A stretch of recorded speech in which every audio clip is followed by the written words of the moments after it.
होगा, कितना अधिक। वो कहता है कि भारत को अगर आगे बढ़ाना है, भारत को अगर बेरोजगारी से बाहर निकालना है, तो सिर्फ दो चीज की जा सकती है। पहला, मैन्युफैक्चरिंग बढ़ाना, और दूसरा, एमएलएम को बढ़ाना।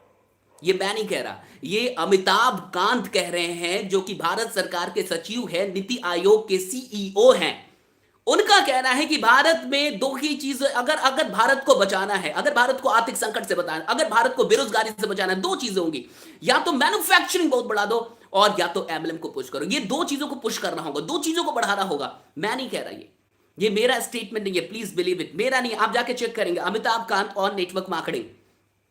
ये इतना बड़ा आईएएस ऑफिसर, क्या इसको अपना स्वार्थ पड़ा हुआ है? क्या आपको लगता है ये सब स्वार्थी लोग हैं? क्या ये सारे स्वार्थी हैं जिनका मैं नाम दे रहा हूं?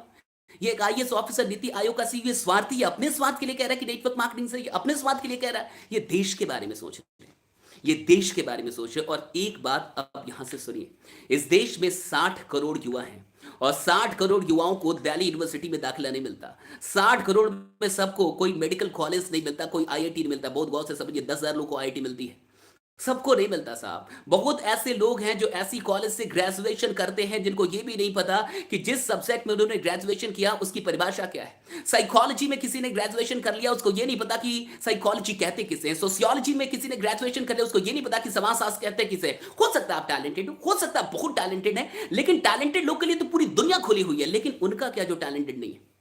डीयू में जो पढ़ रहे हैं ठीक है, जेएनयू में जो पढ़ रहे हैं बहुत अच्छी, आईआईटी में आप चले गए बहुत बढ़िया, मैं आपके टैलेंट को सलाम करता हूं। आपकी जिंदगी सुरक्षित है, क्योंकि आपके लिए फेसबुक का दरवाजा खुल जाएगा, आपके लिए गूगल का दरवाजा खुलेगा, आपके लिए बड़ी बड़ी मल्टीनेशनल कंपनियों का दरवाजा खुलेगा। वो आके आपको लेके जाएंगे, क्योंकि आप में टैलेंट है, क्योंकि आपने कुछ हासिल किया अपनी जिंदगी में पढ़ाई करके। लेकिन उनका क्या जो कि 50% से नीचे, उनका क्या जो 60% में, उनका क्या जो फेल होते हैं, उनका क्या जो एवरेज है, उन लोगों के बारे में कौन सोचेगा? और अगर आप कहते हैं कि ये मेरा काम नहीं है, अगर आप कहते हैं कि ये मेरा काम नहीं, मैं टैलेंटेड हूं, मैं अपने अपने जीवन को बदलूं, मेरे को क्या पड़ा है, मैं क्यों सोचूं किसी के बारे में?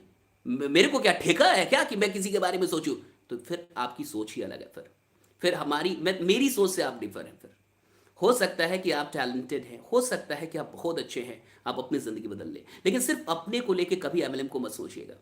सिर्फ अपने बारे में चिंतित होकर एमएलएम, यही पे गलती हो जाती है। इंसान सिर्फ अपना स्वार्थ रख के एमएलएम को सोचता है। साहब कितने लोग टैलेंटेड हैं? 10% लोग, 10% लोग हैं ना जिनको 90% से अधिक नंबर आता है। बाकी लोग के बारे में, बाकी जिनका 60% भी नहीं आया, बाकी जिनका 60-70 आ रहा है, उनका क्या होगा? क्या सबको नौकरी मिल जाएगी? क्या देश में कोई ऐसी सरकार आएगी जो सबको नौकरी दे देगी? बहुत सारे माँ बाप भी मुझे देख रहे होंगे, क्या सारे बच्चों को गवर्नमेंट जॉब मिल जाएगा? माँ बाप से पूछना चाहता हूँ। और आपको लगता है कि आपके बच्चे को मिलना चाहिए क्योंकि आप अधिक पूजा करती हैं, तो कोई और भी अधिक पूजा करता हो तो उसको क्या हो? भगवान कंफ्यूज हो जाएगा, किसको दे? 10,000 सीट है, 1 करोड़ लोग फॉर्म भरते हैं, 10,000 बच्चे भी इतने प्रेशर में रहते हैं, क्या करें ना करें कुछ समझ में। 10,000 सीट है, 1 करोड़ लोग फॉर्म भरते हैं, क्या करेंगे? बातों को समझिए। मैं ये नहीं कह रहा कि तैयारी मत कीजिए, मैं ये भी नहीं कह रहा कि आप अपना काम छोड़ दीजिए, मैं तो इस पे बात ही नहीं कर रहा, आप कीजिए, उस पर भी मैं आऊंगा थोड़ा सा, लेकिन पहले बातों को समझिए कि आखिर क्या हो रहा है। इस बात को भी तो समझेंगे आप। सिर्फ अपने को लेके एमएलए मत सोचिए, पहली बात अपने से बाहर निकलिए, थोड़ा सा देश के बारे में सोचिए, समाज के बारे में सोचिए, और भी लोग के बारे में, तो आपको एमएलएम से मोहब्बत हो जाएगी, आपको प्यार हो जाएगा एमएलएम से, आपको लव हो जाएगा। मैं गारंटीड कहता हूं आपको प्यार हो जाएगा। आप अपने से बाहर निकल के सोचिए। आपको लव ना हुआ तो फिर मुझे बताइएगा, या मेरे ये चैनल्स पे गाली देके जाइएगा, मुझे जितना मन उतना मेरे बारे में उल्टा सीधा गाली गलौज करके चले जाइएगा कि तुम गलत बताते हो, ये करते हो। आप बस अपने